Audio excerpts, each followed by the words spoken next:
स्वागत है आपका हमारे चैनल ब्राइट फैक्ट्स में। आधे से ज्यादा देश खुल चुका है। जी हां दोस्तों, आज से अनलॉक 1 की शुरुआत हो चुकी है और साथ ही देश में मंदिर, मस्जिद, शॉपिंग मॉल और रेस्टोरेंट, होटल सब खुल चुके हैं। अनलॉक 1 में आप इन जगहों में किन सावधानियों के साथ जाएंगे और आपको किन चीजों का ध्यान रखना होगा, ये सभी बातें जानने के लिए हमारी वीडियो को देखते रहिए। आज हम आपको देश भर में लॉकडाउन 5 से जुड़ी हर छोटी से छोटी खबर देने वाले हैं। इसी के साथ एक बार चीनी बीमारी से संक्रमितों का आंकड़ा भी देख लेते हैं। दोस्तों, पिछले 24 घंटे में 8,852 संक्रमित बढ़े। देश में अब तक 2.74 लाख मामले। इसी के साथ अच्छी खबर भी है, पहली बार बीमार लोगों से ज्यादा मरीज स्वस्थ हुए हैं। हालांकि आंकड़े बढ़ने कम नहीं हुए हैं। चलिए बढ़ते हैं आज की बड़ी हेडलाइंस की तरफ। आज आप देखेंगे आज से बदल गई हैं सारी चीजें। आपकी जेब हो सकती है ढीली और दिल्ली में सस्ती हो जाएगी शराब। 70% का टैक्स नहीं लिया जाएगा। साथ ही जानिए चीनी बीमारी के मरीज के इलाज का खर्च कितना होता है। आगे देखेंगे दोस्तों, मिल रहा है चीनी बीमारी के इलाज के लिए लोन। अगर पैसे नहीं हैं तो जल्द करें आवेदन। और यूपी में टीचर्स की भर्ती घोटाले का खुलासा हुआ। सभी खबरों को विस्तार से जानने के लिए देखते रहिए दोस्तों। लेकिन उससे पहले इस वीडियो को बनाने में मुझे बहुत मेहनत लगती है और इस मेहनत के लिए वीडियो को आप एक छोटा सा लाइक जरूर कर दीजिए। बिना देरी के लिए चलते हैं आपको हमारी आज की सबसे पहली खबर की तरफ। आज से बदल गई हैं ये सारी चीजें। आपकी जेब हो सकती है ढीली। महामारी में 10 जून 2020 से कुछ बदलाव हो रहे हैं। इन बदलावों का हर शख्स पर बड़ा असर पड़ने वाला है। महामारी के दौर में कुछ राहत मिल सकती है तो कहीं नुकसान भी हो सकता है। आइए आपको बताते हैं आज से क्या बदलाव हो रहे हैं। बचत खाते में जमा पर मिलेगा ज्यादा ब्याज। डिपॉजिट को आकर्षित करने के लिए इक्विटास स्मॉल फाइनेंस बैंक मंगलवार को बचत खाते पर ब्याज दर में बढ़ोतरी की है। ईएमआई का बोझ होगा कम। एसबीआई ने marginal cost of fund based landing rates में 25 आधार अंक यानी 0.25% की कटौती की है। एसबीआई द्वारा ब्याज दरों में कटौती का फायदा लोन लेने वाले ग्राहकों को कम ईएमआई के रूप में मिलेगा। अगर किसी ग्राहक ने एसबीआई से 30 साल के लिए 25 लाख रुपए का लोन लिया है तो एमसीएलआर में कटौती से प्रति महीने 421 रुपए कम ईएमआई देनी होगी। शराब पर 70% टैक्स हटा, वैट बढ़कर 25% हुआ। दिल्ली में शराब पर लगाई गई 70% स्पेशल कोरोना फीस हट जाएगी, लेकिन वैट 20% से बढ़ाकर 25% कर दिया गया है। नई दरें आज से प्रभावी होंगी। दिल्ली में सस्ती हो जाएगी शराब, 70% का टैक्स नहीं लिया जाएगा। दोस्तों, दिल्ली में आज से शराब सस्ती हो जाएगी। आम आदमी सरकार ने शराब पर से 70% स्पेशल टैक्स हटाने का फैसला किया है, जो महामारी के चलते हटाया गया था। हालांकि दिल्ली सरकार ने शराब पर 5% वैट बढ़ा दिया है। शराब के दाम पर अब 25% वैट लगेगा। अब तक 20% वैट शराब पर लागू होता था। गौरतलब है कि दिल्ली में बढ़ते संक्रमण के बीच शराब की दुकानों को खोलने का फैसला लिया गया था। इस दौरान शराब की दुकानों पर हजारों की भीड़ उमड़ती देखी गई थी। इसे रोकने के लिए सरकार ने शराब पर स्पेशल टैक्स लगाकर इसके दाम में 70% बढ़ा दिया था। दोस्तों, इस चैनल पर हम आपको देश और दुनिया भर की सबसे बड़ी खबरें सबसे पहले बताते हैं और अगर आपको भी दुनिया भर की खबरें सबसे पहले चाहिए तो चैनल को बिना भूले नीचे दिए गए लाल बटन को दबाकर सब्सक्राइब जरूर कर दें और बेल आइकन प्रेस कर दें। चीनी बीमारी के मरीज के इलाज का खर्च कितना होता है? देश भर में चीनी बीमारी के 80% मरीजों का इलाज सरकारी अस्पतालों में किया जा रहा है। हालांकि बड़े बड़े प्राइवेट अस्पताल भी इसका इलाज करवा सकते हैं, लेकिन वहां वही लोग जा रहे हैं जो खर्चा उठा सकते हैं। वैसे इलाज की कीमत बीमारी की गंभीरता, मरीज की उम्र और कई चीजों पर निर्भर करती है। तिरुवनंतपुरम मेडिकल कॉलेज अस्पताल के सीनियर डॉक्टर के अनुसार महामारी के इलाज में अगर वेंटिलेटर का उपयोग ना हो तो प्रतिदिन का खर्चा 20,000 से लेकर 25,000 तक आ सकता है। इसका मतलब यह हुआ कि 14 दिन के इलाज का खर्चा 2,80,000 रुपए से लेकर 3.5 लाख रुपए तक आ सकता है।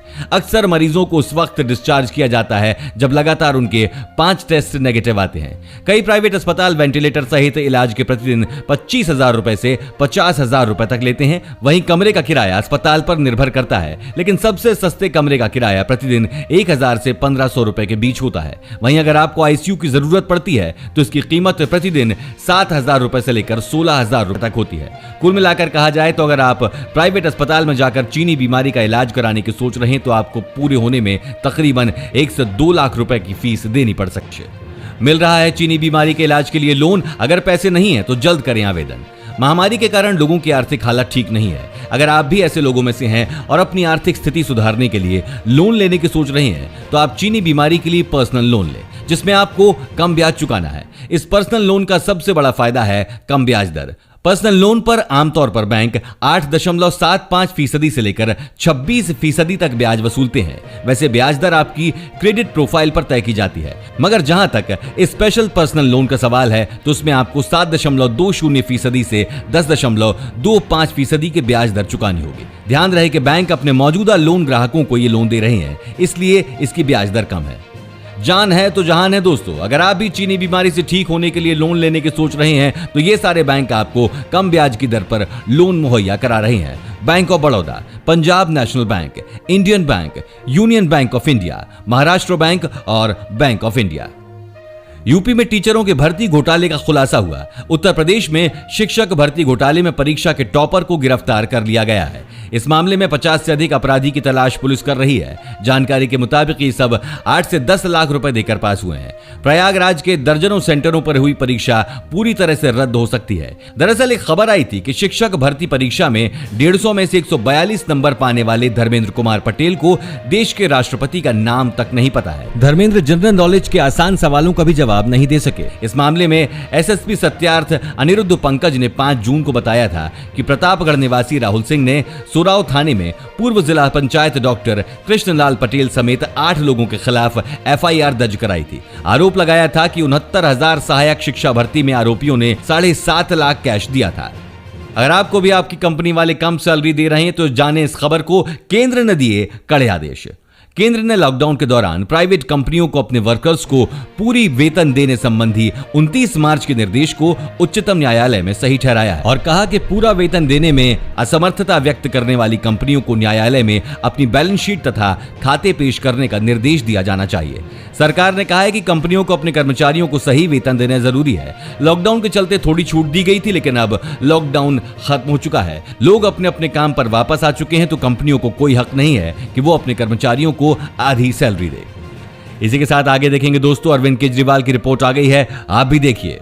फिर शुरू होने जा रही है तत्काल रेल टिकट बुकिंग की सुविधा, जानिए नई गाइडलाइंस। लॉकडाउन के बाद से भारतीय रेलवे ने जब दोबारा ट्रेन शुरू की है तब से लगातार कई बार अपने नियमों में बदलाव किए हैं, फिर चाहे स्पेशल ट्रेन को लेकर हो या फिर नॉर्मल ट्रेन की टिकट बुकिंग से जुड़े नियम हो। ये नए बदलाव इस बार रिजर्वेशन को लेकर किए हैं। रेलवे ने कई गाइडलाइन जारी की हैं और इस बार तत्काल टिकट बुकिंग को लेकर कुछ सख्त कदम उठाए गए हैं। भारतीय रेलवे 29 जून से तत्काल टिकट की सुविधा को फिर से शुरू करने जा रही है, लेकिन इस बार नियम पहले से ज्यादा सख्त होंगे।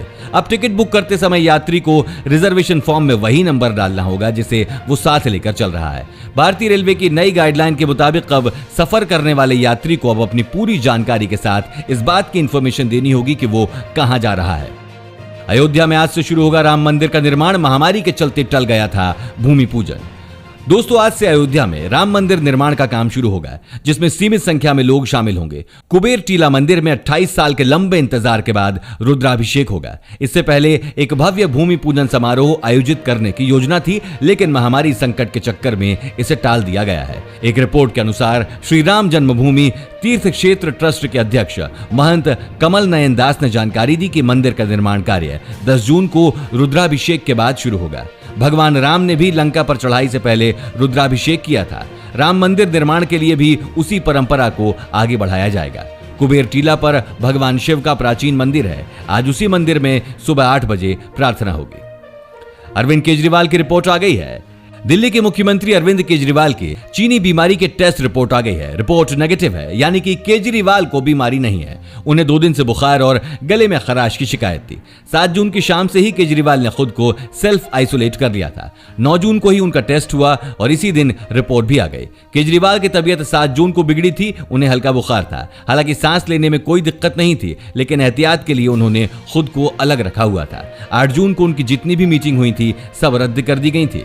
इसी बीच 9 जून को ही दिल्ली में एक अहम बैठक होनी थी। इस बैठक में यह तय किया जाना था कि क्या राजधानी में कम्युनिटी स्प्रेड शुरू हो चुका है या नहीं। अगर हां तो आगे क्या कदम उठाने की जरूरत है। इस बैठक में केजरीवाल को शामिल होना था, लेकिन तब तक उनकी रिपोर्ट नहीं आई थी, इसलिए बैठक में उनकी जगह दिल्ली के उप मुख्यमंत्री मनीष सिसोदिया शामिल। दोस्तों, आज मैं आपके साथ इस बोरिंग लॉकडाउन में एक हैक शेयर करने वाला हूं। इससे आप 5,000 रुपए रोजाना इनकम कमा सकते हैं। यह है बिनोमो ऑनेस्ट ट्रेडिंग एप्लीकेशन। ये प्ले स्टोर और एप्पल स्टोर पर अवेलेबल है। इसका मतलब है 100% लीगल है। इसमें आपको डिफरेंट कंपनीज के स्टॉक जैसे गूगल और अमेजन के स्टॉक्स पर इन्वेस्ट करना होता है। करना कुछ नहीं है, सिर्फ आपको अंदाजा लगाना होता है कि टाइम के हिसाब से ग्राफ ऊपर जाएगा या नीचे। और अगर आपका लगाया हुआ अंदाजा सही रहता है तो आप 86% तक प्रॉफिट कमा सकते हैं। जैसे कि मैंने 3,500 रुपए लगाकर अंदाजा लगाया कि ग्राफ ऊपर जाएगा।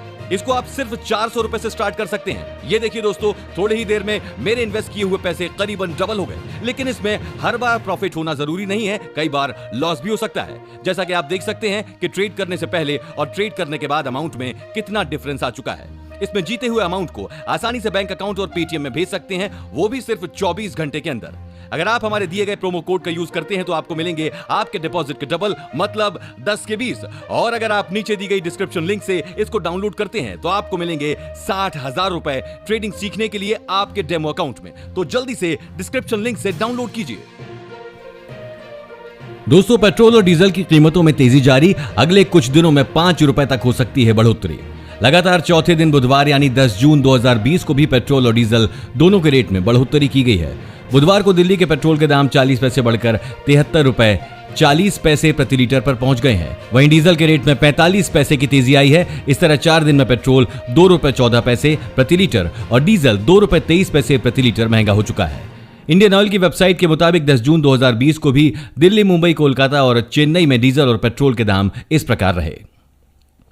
वहीं कुछ दिनों की राहत के बाद दोबारा से पड़ेगी गर्मी की मार। जी हां दोस्तों, बीते दिनों हुई बारिश से थोड़ी राहत मिली थी, जिसके बाद दिल्ली समेत उत्तर भारत के विभिन्न भागों में मंगलवार को तापमान में कुछ वृद्धि देखी गई। इस बीच दक्षिण पश्चिम मानसून पश्चिम मध्य और बंगाल की खाड़ी की ओर बढ़ रहा है। दिल्ली में अधिकतम तापमान 40 डिग्री सेल्सियस से अधिक दर्ज किया गया। गुरुवार को राजधानी का तापमान 37.6 डिग्री सेल्सियस दर्ज किया गया था। कब खत्म होगी चीनी बीमारी? दुनिया के 511 सबसे बड़े विशेषज्ञों ने दी जानकारी। पूरी दुनिया में महामारी का कहर बना हुआ है। ऐसे में WHO ने एक सर्वे जारी किया था जिसमें पूरी दुनिया के 511 विशेषज्ञों ने हिस्सा लिया। सभी विशेषज्ञों की माने तो चीनी बीमारी तब तक लोगों के साथ बनी रहेगी जब तक इसका कोई वैक्सीन नहीं आ जाता। दुनिया में ऐसे कुछ ही देश हैं जहां चीनी बीमारी पूरी तरह से खत्म हो चुकी है, लेकिन यदि उन देशों में भी पर्यटन दोबारा शुरू हो जाता है तो चीनी बीमारी के दोबारा पनपने की उम्मीद है। हालांकि सारे देश अपना टूरिज्म हमेशा के लिए बंद करके नहीं रख सकते। इसी के चलते सभी विशेषज्ञों का मानना है कि एक बार यदि चीनी बीमारी की वैक्सीन निकल जाती है तो उसके बाद यह भी एड्स, चिकन पॉक्स या कैंसर की तरह की बीमारी हो जाएगी। और आप आगे देखने वाले हैं, भारत में महामारी की रफ्तार अब सबसे तेज, ब्राजील को भी छोड़ा पीछे। लॉकडाउन में पार्ले जी कंपनी के बिस्कुट की रिकॉर्ड तोड़ बिक्री। लॉकडाउन से पहले घाटे में चल रही थी कंपनी। दोस्तों, लॉकडाउन में प्रवासी मजदूरों की भीड़ को देखते हुए केंद्र सरकार ने बसों और श्रमिक ट्रेनों के जरिए प्रवासियों को घर तक पहुंचाने की सुविधा उपलब्ध कराई। लेकिन इस बीच बड़े पैमाने पर राह चलते लोगों की मदद के लिए लोग सामने आए। खासकर खाने पीने की चीजें श्रमिकों को देते दिखे। महज 5 रुपए में मिलने वाले पार्ले जी बिस्किट का पैकेट सैकड़ों किलोमीटर पैदल चलने वाले प्रवासियों के लिए भी खूब मददगार साबित हुआ। किसी ने खुद खरीद के खाया तो किसी को दूसरों ने मदद के तौर पर दिया। यही नहीं, इस महामारी के संकट में लोगों ने भी अपने घरों में पार्ले जी बिस्किट का स्टॉक जमा कर लिया। एक रिपोर्ट के मुताबिक मार्च, अप्रैल और मई में पार्ले जी का शानदार कारोबार रहा है। इस दौरान पार्ले जी बिस्किट की इतनी अधिक बिक्री हुई है कि पिछले 82 सालों का रिकॉर्ड टूट गया है। हालांकि पार्ले कंपनी ने बिक्री के आंकड़े नहीं बताए हैं। पिछले साल अगस्त में एक रिपोर्ट आई थी जिसमें पार्ले जी की डिमांड घटने की बात कही गई थी। खासकर 5 रुपए वाले पैकेट की बिक्री घटने का जिक्र किया गया था। उस रिपोर्ट में कहा गया था कि पार्ले प्रोडक्ट्स की मांग में गिरावट की वजह से 8 से 10 हजार लोगों को कंपनी से निकालना पड़ सकता है। स्कूल जल्द हो सकते हैं शुरू, शिक्षा मंत्रालय ने राज्यों के सुझाव मांगे। मानव संसाधन विकास मंत्रालय ने देश भर में स्कूलों को लॉकडाउन के बाद खोलने के लिए राज्यों से सुझाव मांगे हैं। महामारी की वजह से देश भर में मार्च के आखिरी हफ्ते से स्कूल, कॉलेज और यूनिवर्सिटी जैसे संस्थान बंद हैं। मानव संसाधन विकास मंत्री रमेश पोखरियाल निशंक सभी राज्यों के शिक्षा सचिवों के साथ बैठक कर रहे हैं, जिसमें वो छात्रों के स्वास्थ्य और सुरक्षा, स्कूलों में सफाई के उपाय और राज्यों में ऑनलाइन या डिजिटल पढ़ाई से संबंधित मामलों पर चर्चा करेंगे। मानव संसाधन विकास मंत्रालय के सूत्रों ने बताया है कि स्कूली शिक्षा सचिव अनीता करवाल ने स्कूलों के शिक्षा सचिवों से बातचीत कर ली है और आने वाले महीनों में स्कूलों को खोलने के अलावा ऑनलाइन और डिजिटल शिक्षा के बारे में उनसे बातचीत की है। भारत में महामारी की रफ्तार अब सबसे तेज ब्राजील को भी छोड़ा पीछे। देश में करीब 2.5 महीने लॉकडाउन के बाद धीरे धीरे दी गई ढील के बीच संक्रमितों की संख्या 2,67,000 के पार पहुंच चुकी है। देश में रोजाना करीब 10,000 संक्रमित मिल रहे हैं। ऐसे में पिछले 2 सप्ताह के आंकड़ों के हिसाब से देखा जाए तो महामारी संक्रमण से सबसे ज्यादा प्रभावित देशों में अमेरिका, रूस और ब्रिटेन में घटते संक्रमण के मुकाबले भारत और ब्राजील में इसकी गति बहुत तेज रही है। सबसे ज्यादा चिंता भारत की है, जहां 2 सप्ताह पहले ब्राजील से पीछे रहने के बाद इस सप्ताह नए संक्रमण की दर उससे भी आगे निकल गई है। जॉन हॉपकिंस यूनिवर्सिटी के डेटा सेंटर के मुताबिक फिलहाल इस जानलेवा महामारी से पूरे विश्व स्तर पर 71,38,885 लोग पीड़ित हैं। सबसे ज्यादा पीड़ित देशों में अब भी अमेरिका पहले नंबर पर है, जहां 20 लाख से ज्यादा मामले मिल चुके हैं। वहीं भारत अब तीसरे नंबर पर आ चुका है। इसी बीच एक बहुत बड़ा ऑफर, 10,000 रुपए के अंदर स्मार्टफोन चाहिए तो जानिए कीमत और फीचर्स। दोस्तों, अगर आप 10,000 के अंदर कोई बढ़िया सा स्मार्टफोन लेना चाहते हैं तो हम आपको कुछ स्मार्टफोन्स के बारे में बताने जा रहे हैं जिन्हें आप अच्छी कीमत पर ले सकते हैं। Xiaomi Redmi 6A 2 वेरिएंट में उपलब्ध है। 2GB प्लस 16GB वाले वेरिएंट 5,999 और 2GB प्लस 32GB वाले वेरिएंट 6,999 रुपए। Realme 2 4GB प्लस 64GB 8,990 में उपलब्ध है। Xiaomi Redmi Y2 3GB RAM और 32GB की इंटरनल स्टोरेज 9,999 में मिलेगी। Honor 7C 3GB plus 32GB 9,999 में उपलब्ध है। दोस्तों, चीनी बीमारी के बढ़ते मामलों को देखते हुए क्या आपको भी लगता है कि अनलॉक फेज 1 में शॉपिंग मॉल, मंदिर और मस्जिद को खोलने का निर्देश सही था? हमें अपना जवाब नीचे कमेंट में जरूर लिखें। और अगर आपको ऐसे ही न्यूज हर रोज अपने मोबाइल फोन पर चाहिए तो बिना भूले हमारे चैनल को नीचे दिए गए लाल बटन को दबाकर सब्सक्राइब जरूर कर दें और साथ ही बेल आइकन प्रेस करना ना भूलें। धन्यवाद।